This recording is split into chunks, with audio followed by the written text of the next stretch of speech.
Senatore D'Alia, lei ha detto noi siamo qui non per un fatto formale ma perché ci crediamo, soprattutto perché Zambuto è stato precursore del progetto del nuovo corso dell'UDC. E così Marco Zambuto, insieme a Lillo Firetto e a tanti ragazzi della nostra età,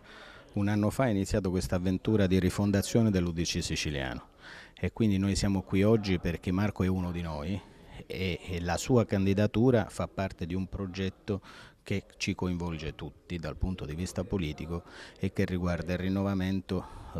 politico della nostra terra e che riguarda anche la ricostruzione e l'organizzazione di una politica che oggi è fin troppo terremotata.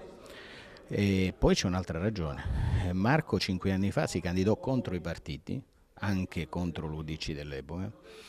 perché la sua era una candidatura tesa a scardinare un sistema di governo di questa città che aveva fatto guasti, che possono essere sintetizzati nei 42 milioni di euro di buco del bilancio della regione. Con molta pazienza, con grande umiltà, non vergognandosi di andare a pietire da tutti i partiti, da tutti i leader, da tutti gli uomini di governo nazionale e regionale, ha tentato e ha fatto il suo dovere di sindaco chiedendo aiuto e sostegni che purtroppo da alcuni non ha avuto perché erano frutto di una logica di scambio politico, cioè se tu aderisci al nostro partito noi ti sosteniamo, se tu ci dai un assessore noi ti sosteniamo, tutte cose che fanno parte di un modo di fare politica che è morto e sepolto.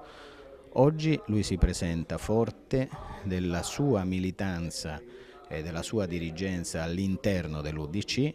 con altri raggruppamenti civici per un progetto che continua sempre in quello spirito, che è quello che ha fatto sì che l'UDC siciliano si rinnovasse e cambiasse pagina da un anno a questa parte. Questo è il lavoro che noi stiamo facendo e siamo qui oggi a sostenere il suo progetto perché Marco in questi 5 anni ha dimostrato che si può governare un comune senza appropriarsi o approfittarsi di un euro, anzi rimettendoci se questo serve a rendere migliore la vita dei suoi cittadini.